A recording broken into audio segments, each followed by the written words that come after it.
up here that gets noisy a little bit. Yeah. That was fine. For you, Yeah. not for Zane.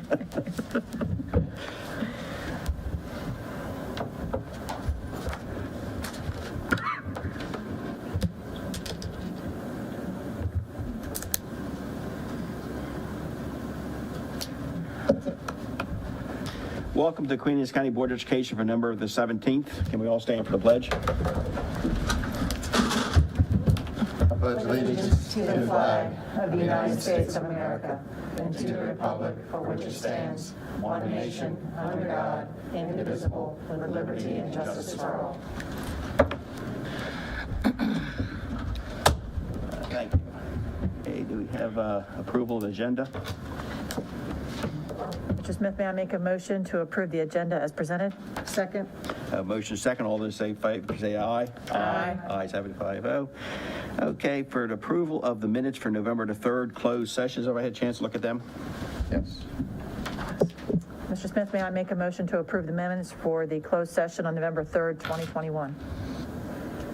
Motion. Second. A motion is second. All those present say by saying aye. Aye. Ayes have it. Okay, we now have the open minute sessions for November the 3rd. Has everybody had a chance to take a look at them? Yes. Mr. Smith, may I make a motion to approve the minutes of open session for November 3rd, 2021? Second. A motion is second. All those in favor say aye. Aye. Ayes have it. Thank you. Okay, moving on to informational items, our COVID-19 numbers, metrics or whatever. Yes, President Smith, members of the board, you can see this is just the updated chart for you, for your information. It looked like we were doing pretty good there for a little while, and now our numbers are obviously spiking back up. We have not changed any of our mitigation strategies, nor our quarantine protocols. So we're kind of just trying to do the very best we can to get those numbers back in line and bring them down. Because I saw we almost got down to the light yellow. And then We all of a sudden did. now we're back up. We did. We were this close. So hoping that, over the next couple of, Yeah, now we got Thanksgiving and Christmas, I but know. So hopefully we'll see it how- can level off and everything. hopefully it'll level off, yes. But we're keeping an eye on it every day and, monitoring how many students and staff members are positive. That's on our website, as well as we monitor how many students are quarantined and staff members for that matter as well. So we'll continue to use those good mitigation strategies and hope to see those numbers fall soon. Any board- Yeah, I have a couple questions. Just one is, have there been in Queen Anne's County any deaths in anybody under 18 or anybody 19 to 29?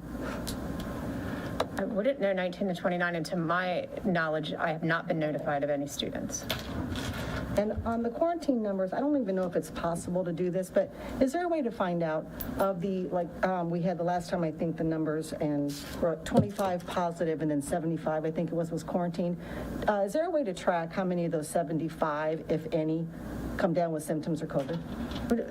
It's on the discretion of the parent to let us know whether the student was tested and positive. So we don't necessarily have a very accurate, or we would be reporting that information. Great question. The state level has asked us the same thing. And looking at it from the information we do have, to my knowledge, it's been less than 2%. And we've expressed that at the state level on several occasions, that necessarily quarantining them is not resulting in students being positive. Okay, great. Thank you. But there's still a state mandated that we have to. Exactly. But We're still but it's very following low, the the CDC. numbers, as far as what we have. Right, yes, and again, just like Ms. Bennett said, yes, last week we had about 25 positives through the district, and that includes staff and students, and we quarantined about 75. Great. Thank you. Any other questions? Okay. Virtual Professional Development Days. Ms. Hudak.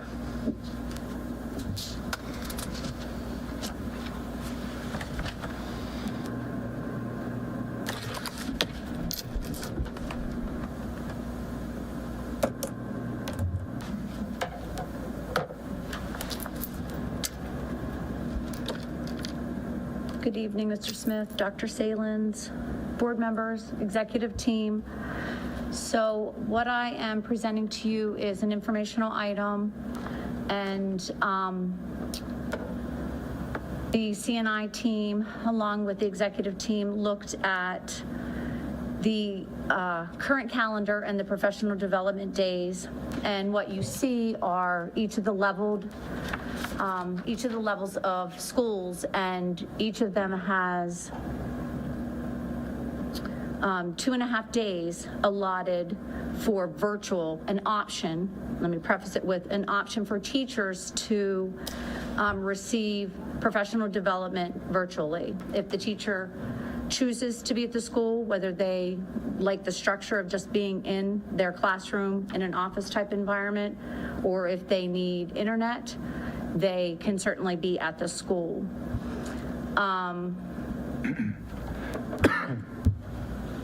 If I can just go down through each one of them. So for elementary, December 3rd, there's half day for grading. So the teachers work on establishing their grades for the students. So that's something that they can work on from home. January 21st, it's a district PD. We have a lot of elementary school teachers, and right now having them in one location is challenging, so this supports that. January 24th is a school-based PD. Middle school, same flavor, just days are altered with school-based versus district. Then the high school is slightly different with January 21st. That's a transition grading day because they're transitioning from one semester to the next. January 24th is a school-based PD. And then April 1st is when they do their half-day grading. So each of the levels receives 2.5 days as optional virtual professional development or teacher work days. So the board might be wondering, why are we doing this? Well, how did this come about? And essentially, Michael and I, or Dr. Nolan, meet with the union on a monthly basis and just talk about anything that we can do to help support our staff members. And I did receive an email following that suggested, would we look into this, because some other districts are doing that. So I investigated, I talked to some of my colleagues to see what they were doing, and this is an effort to provide opportunities for teachers to support not only their mental well-being, to give them a mental break, but also to have options and choices as it relates to where they learn and what style is best for them. So if they want to do their grades sitting at their classroom, that's great. If they want to do it in the planning area with several other colleagues, that's fine. Or if they want to do it at home or wherever, we are going to be supporting that and providing that opportunity. And the same for professional development. Some may choose to stay, some may be in their classroom doing professional development, and some may choose to do it at home or in another place. And we're just trying to support and provide those options for our staff members. I mean, if it helps the teachers, I understand that. If the principals find it's not a burden, I mean, they still can get the same results of what they think need done these days. Yeah, well, one thing with the last year and a half, it has taught us that we do have other ways of delivering professional development, having meetings with teachers. Dr. Salins has met with principals at the beginning of the school year multiple times. Every Friday she was holding meetings, and they didn't have to convene here, which is what we would have historically done. We met via Zoom, and it does allow us to deliver a message and have professional conversations. So, And the Teachers Association likes it too. They find it gives them a break and some options. well, that's kind of where it started. There are other counties that are offering it as well. So it is following a trend that is occurring, but it is looking at the mental health of where our professionals are currently and allowing them to have that mental break. And the expectation doesn't change. Teachers still have to have their grades in at a given time period, and they still are responsible for participating and engaging in that professional development. It's just how they're going about that. So, on a grade day, honestly, a teacher could have done their grades in the evening the night before, which many of our teachers do, evening opportunities or weekend opportunities, and they may plan ahead and get that done and take that opportunity to have a true mental break. So, really, it's just trying to offer options and be flexible for our staff member to meet their needs. I appreciate the information. It's good if we can do it when people can do it. Some professionals can't do it. Correct. This seemed to be so. And it doesn't impact our students. Right. Yeah, It's students. really That's it's really the an main impact thing. on staff. So, Well, I just wanted to make sure that you had all that. Again, if someone. Thank you. You're welcome. You're welcome.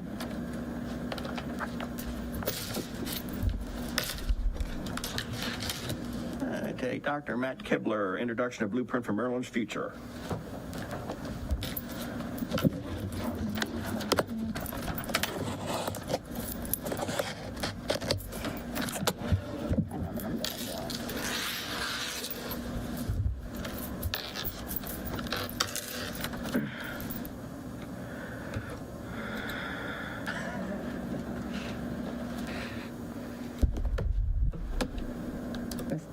Dr. Kibler, the presentation background looks wonderful. Thank you. I had to. Well done. I had to- That was pretty fast. I had to rush to edit this because I just didn't feel right having the Yeah, old I'm logo very there. impressed. It looks very, very nice. Thank you for taking the time and effort to do that. Sure. Well, good evening, Mr. Smith, Dr. Salins, board members, executive team members. I'm here today. I just wanted to give an initial overview to the blueprint for Maryland's future that you no doubt have heard about. This is sort of a first introduction to the blueprint. You'll be hearing a lot more about it throughout the year and years actually as we go along. But tonight I wanted to give everybody a little update on where it comes from, sort of what's in it, and what we're doing so far to prepare to implement it. So a little bit of background first. The blueprint comes from a 2016 to 2019 Kirwan Commission study on innovation and excellence in education, where the commission was tasked with making recommendations to enable Maryland's pre-K to 12 school system to perform at the level of the best performing systems in the world. So this study did take multiple years.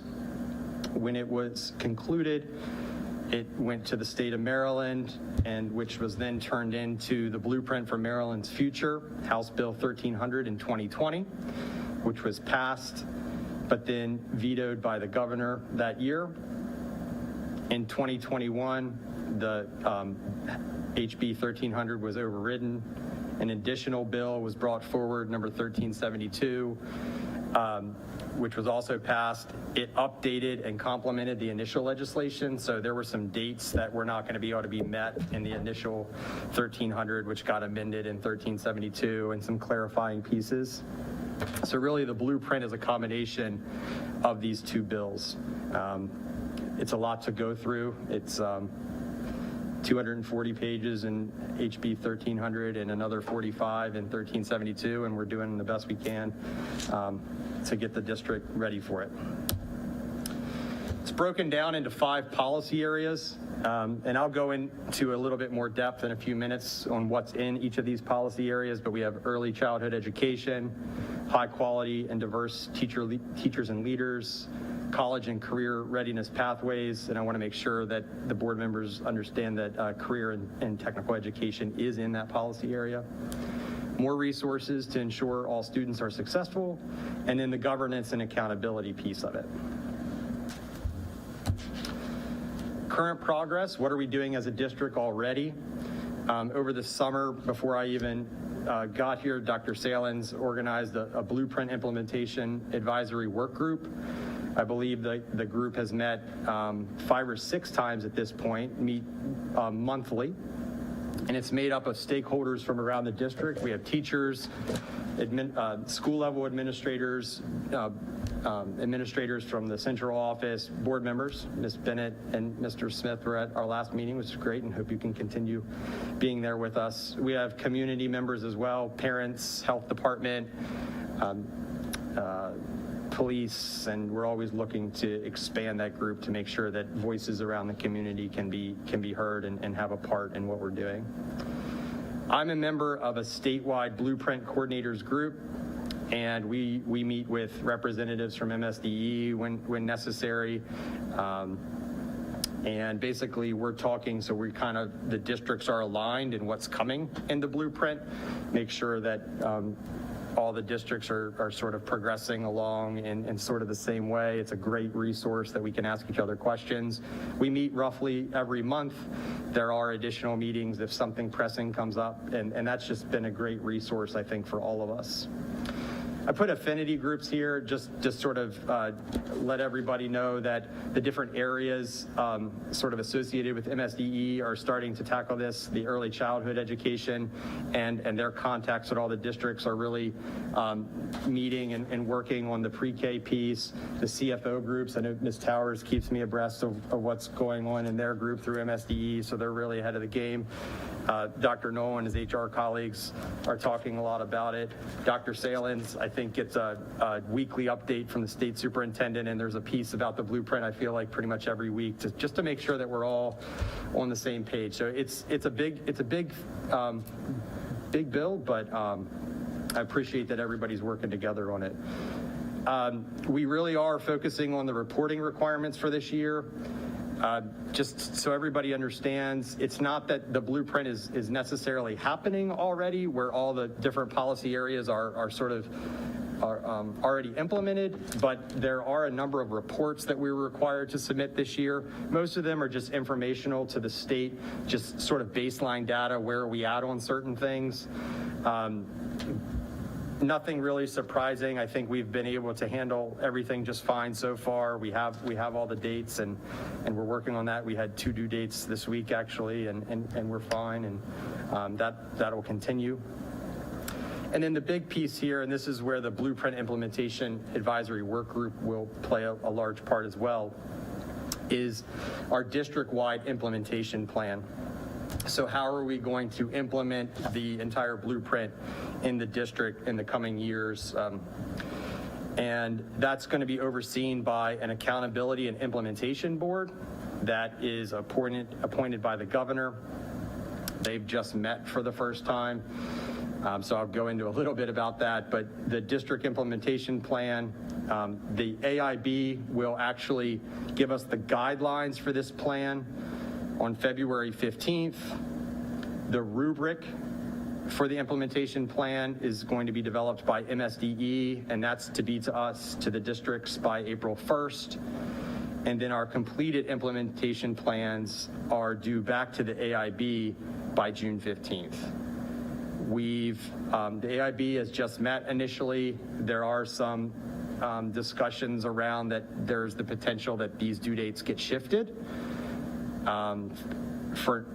These dates are in the law, so until something gets amended in the law, I think as a district we need to continue planning that this is what we have to operate on, but we're keenly aware that this might shift a little bit. So a little bit of a breakdown about what's in all of the policy areas, and this is, I mean, you're talking early childhood education. I think I took 30 or 40 pages of the bill and broke it down into 2 bullet points, so there's obviously a lot more here, but just, the 30,000-foot view. The early childhood education is looking at expanded full-day pre-kindergarten for both 3- and 4-year-olds.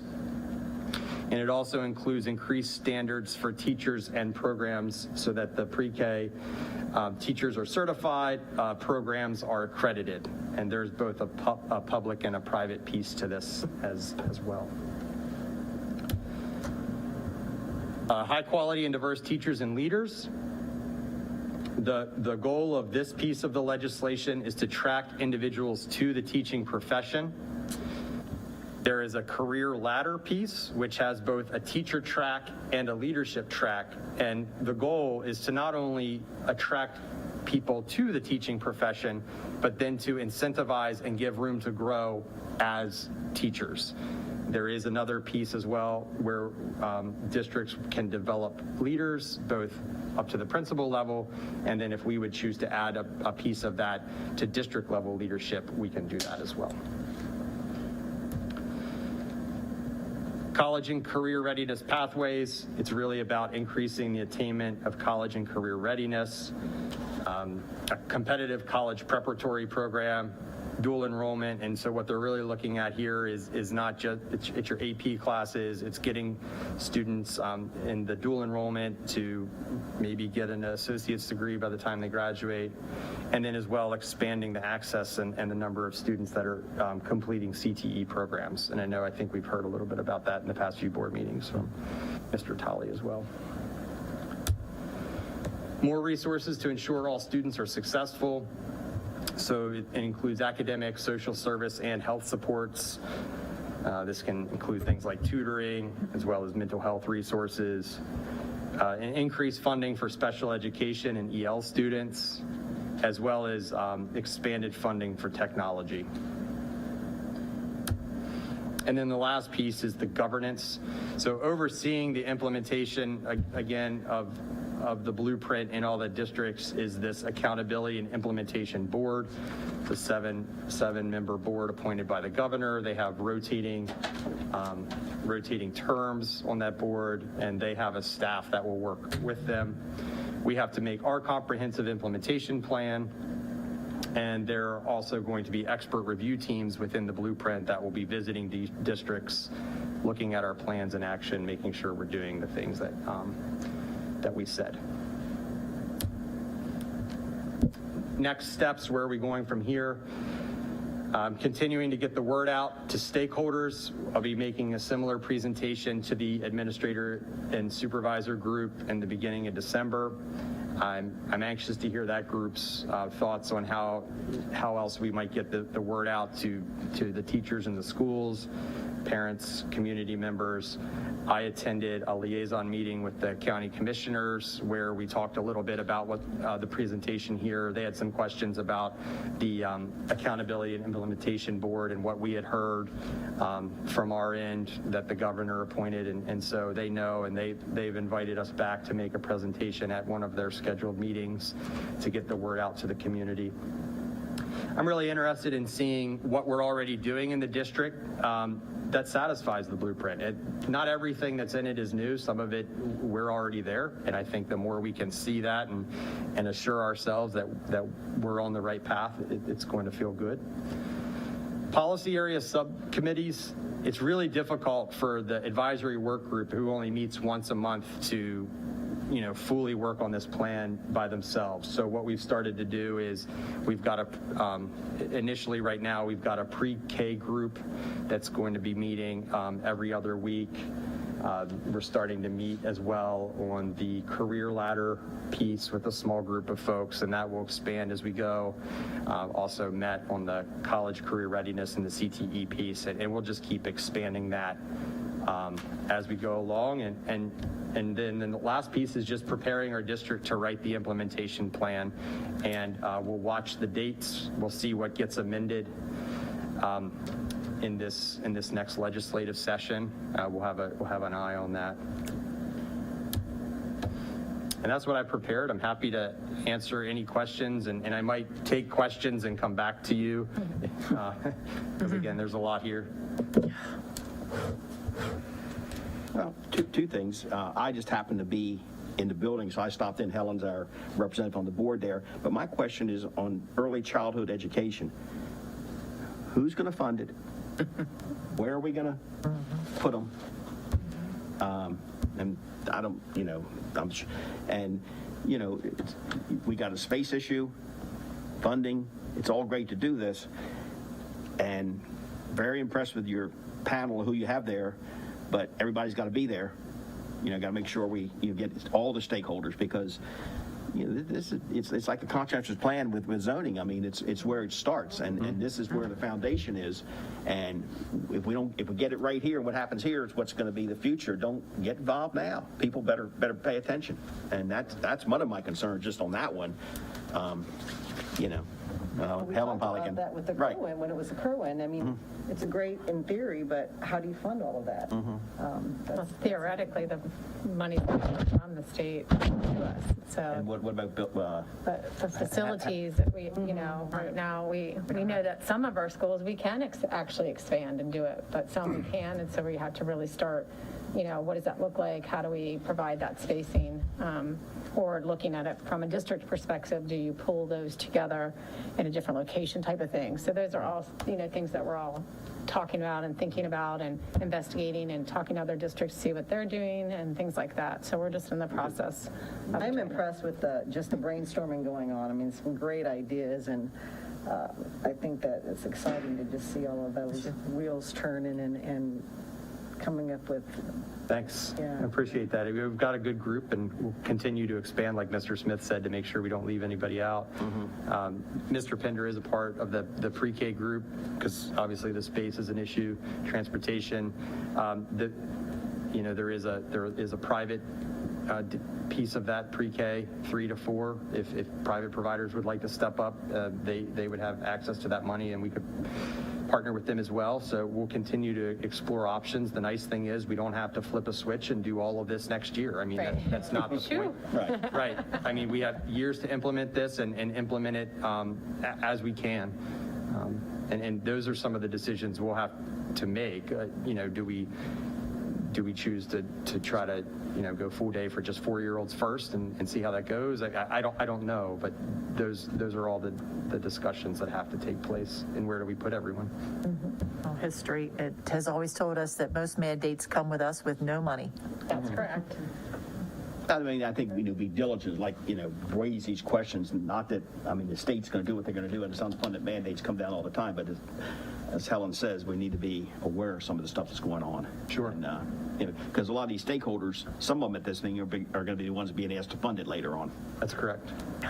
And so like I mentioned, there are some discussions about with the implementation plan, will those dates for the plan get shifted back? What has not been discussed yet that I've heard is how about the other dates to implement, like the career ladder specifically? Will that get pushed back? We don't know yet. It did get pushed back once when the original bill was vetoed and then overridden, but we don't. That remains to be seen with what happens in the legislative session this coming year.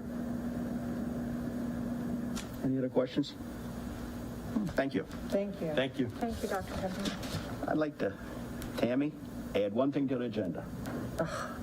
What do you need? I forgot to introduce Sharon Pratt, our new board member.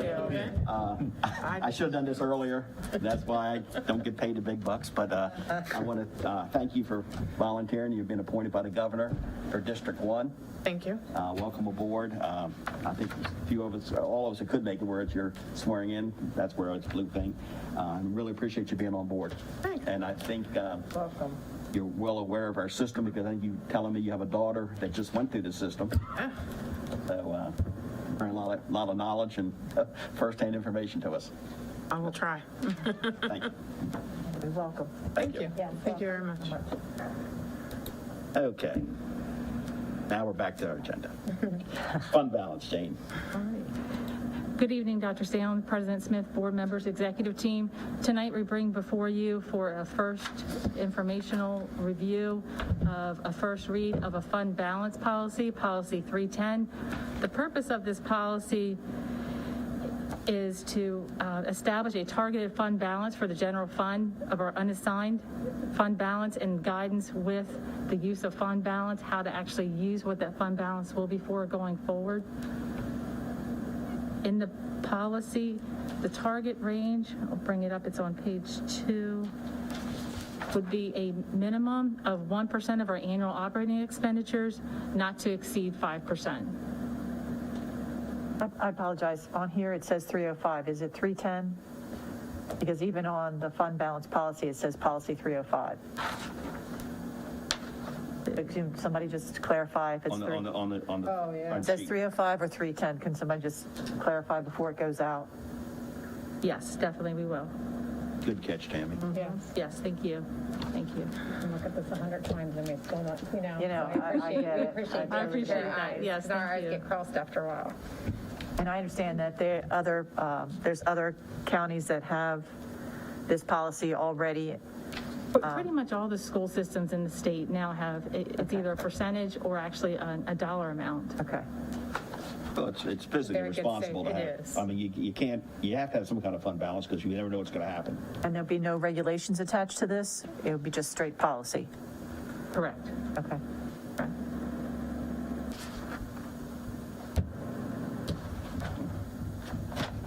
Yeah, I think 5E is the big one, which is percentages, but then the other stuff read through, and I think it's due diligence to have that in a manner because things can happen. And in addition, when you think about in addition to the emergencies, we also have to prepay for our grants as well, and we pay up front and then get reimbursed the next month. So there's a timing issue, cash flow issue there too as well that we have to take in consideration each month when we pay our bills too. You were telling me, like, when a grant comes in, let's say $1 million grant, we might already have to forward fund that. It will come in 30 or 90 days later. Correct. But it's money that we've, used. Okay. Do any board members have any other questions? Okay, thank you. All right, thank you.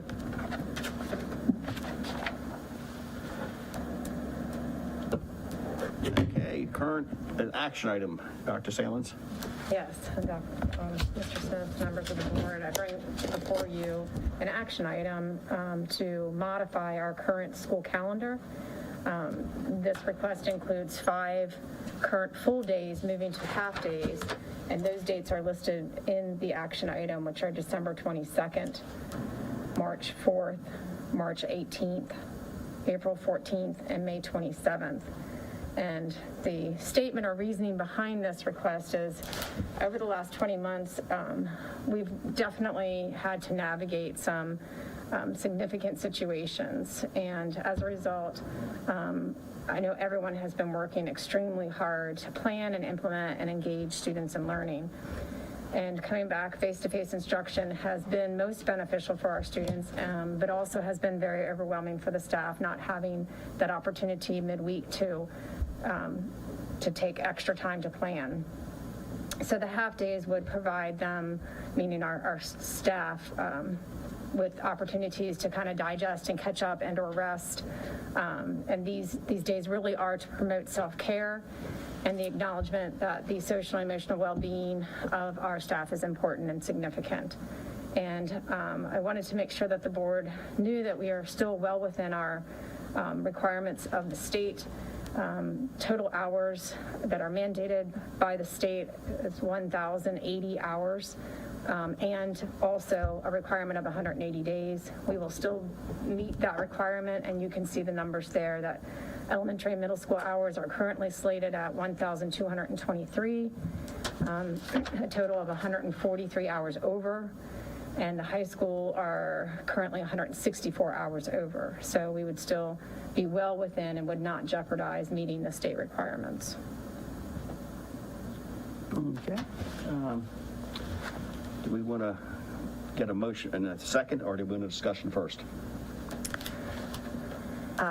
Point of information, Mr. Smith, I would like to have a discussion first Okay. because we're not sure exactly where to go, and I don't want to entertain a motion that's going to be frivolous, so. Okay. You want to start it off? Or you want? I don't, sir. I don't have an answer right now. I can totally understand what Dr. Salins is saying and the spirit and all of that's just been brought forth. My concern is if this was a public document that received public comment from the parents and teachers and community, and so to change it after they, now whether or not we would get public comment, I have no idea, but without the opportunity to give them a chance to speak about it, there's some hesitancy on my part. Well, my opinion is we have 15 half days in this calendar now. I think, and I agree with Dr. Salins and mental health and all this, but there's you can make that for teachers, you can make that for firefighters. We can go all over the board on that. And it's been tough. It's been tough with the COVID and what the teachers have to go through. Mm-hmm. But we've had 15 half days. I'm not a fan of half days. I think you bring the kids in. I think our students need more in than that. The schedule's been set. Parents have made certain things for it. I mean, it's hard on everybody, and I understand this. And I think just earlier we've made some work with, I think Mrs. Hudak sat there and said we're going to try to work some virtual stuff with our teachers, and I sympathize. It's a tough job.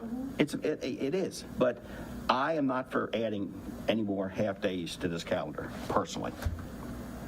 So these half days are, it's my understanding they're right before holidays begin, right? So they're 3 of them all 3 out of the. December 22nd is the day that before our Christmas, our winter break, I should say. Right. The 2 March dates are not, they would be new. And then the April 14th is the day before spring break, and May 27th is the day before Memorial Day. So 3 out of the 5 are the day before a holiday shift transition. Right, and there's always a decrease in student attendance on those days There is, as well, absolutely. right? Yes. And I understand the philosophy behind it as well. And, but I do think, I have to agree with Helen. I think that stakeholders should have an opportunity to look at the new schedule and to comment on it before we take a vote. I don't know if that was Ms. Harper's motivation, but it is, I think it's a consideration. And we don't need to change this ASAP, right? Obviously, we want to do it as soon as possible. So yeah, the December one just concerns me because parents would have to make would have to make accommodations. Oh, this is for coming their- up. Okay. Yeah, All yeah, right, and that's that's the why we first didn't one. include the Thanksgiving because that's obviously next week. So originally we had put that on there and said, oh, well, that really doesn't give parents much time to kind of plan for, that shift or Right, change okay. of daycare. Yeah, so that's coming up soon. I have no objection to the days before the holidays. I don't agree with doing it in March because we already have a half day. There was already a half day listed March 11th. I think it'd be a burden on the parents for the 4th and the 18th on either side. The day before a holiday, vacation starts, I don't think any parents, well, some will have hardship for daycare. But again, giving a half day before the full days off, I don't have a problem with those 3 days. I agree. Those 3 days most kids are going to probably be out anyway. But the 2 in March, not necessarily a fan. I don't know how many kids, we really try to make kids in school. And, I don't think we're going to punt and say kids take off a half a day. They're supposed to be there. And parents have made that commitment to have those students there. If they're not there, it's just like our staff and other people taking vacation days when you're not there. Like I said, I think we have enough half days in this schedule already. I think there's other ways we can hopefully help our teachers, but they're not the only ones suffering in this pandemic. Just speaking anecdotally for myself, as a single mom, you would have changed that schedule on my sons. I would have been scrambling to find some, because I can't take days off. I need to work to get money to support my family. So, and without the stakeholder input, I just have a real problem with it because it's been said and we're talking about changing it less than a month before the first day. But I understand this, but I understand I'm not taking away from, I'm not saying that the reasoning behind it is not sound, but I'd still not be in favor of that half days. Only thing, from the mood I got, I'm probably not going to be the one on the side I want to be, but stakeholders, we have to make some decisions. Right. And I respect Dr. Salen's putting this together.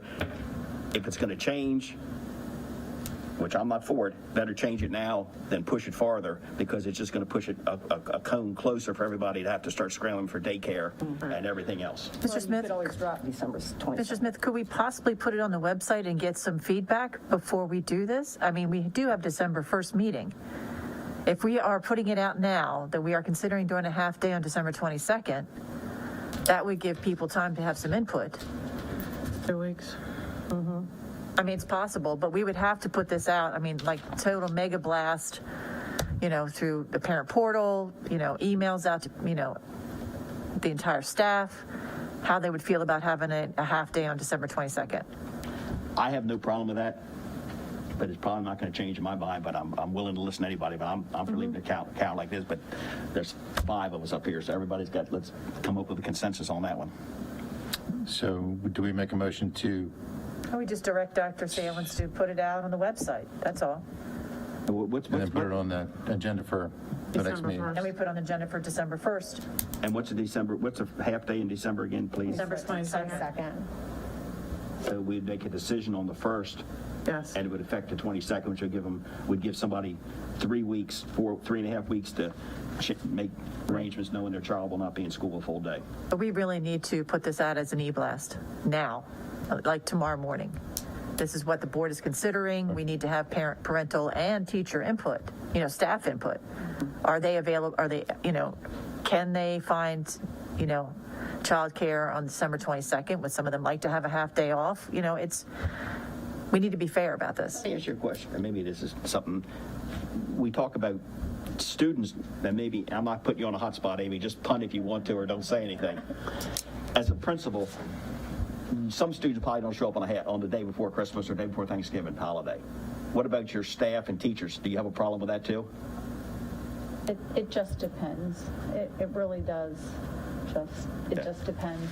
But as I had said previously, I think that the teachers, knowing that they had the second half of the day off, would be more apt to be in attendance.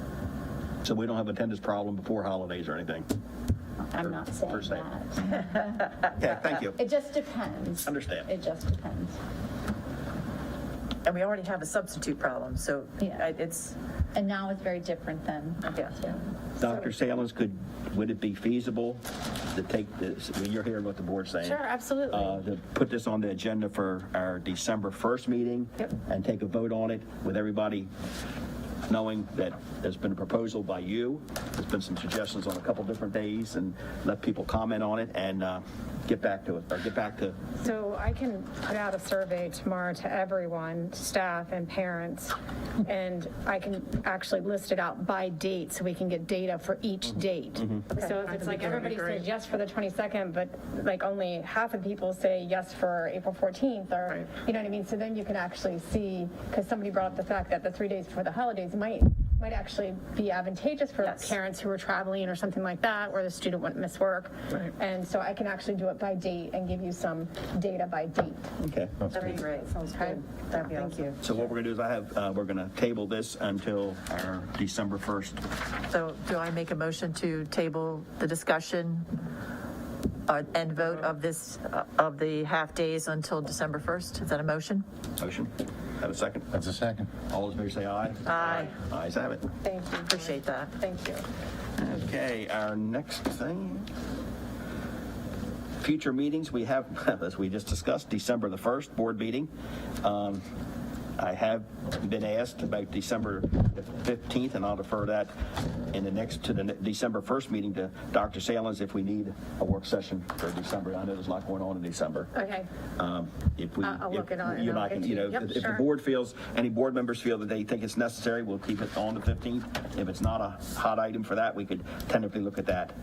So long as we let the public know that we're not having a meeting on December 15th, we can vote on that on December 1st. Yeah, sure. It really comes down to what kind of action items are needed by the end of the month, if there's any emergency procurement, pieces that need to be done. That's Yeah. if the board feels we need to meet, we meet. If Dr. Salins feels we do, we'll meet. We'll Sure. just collaboratively work together on that and decide it on the 1st. Absolutely. Okay. Do I have any other things for the cause? Do I hear a motion to adjourn? So moved. Second. All those in favor say aye. Aye. Thank you. Our mics are Mike's still hot.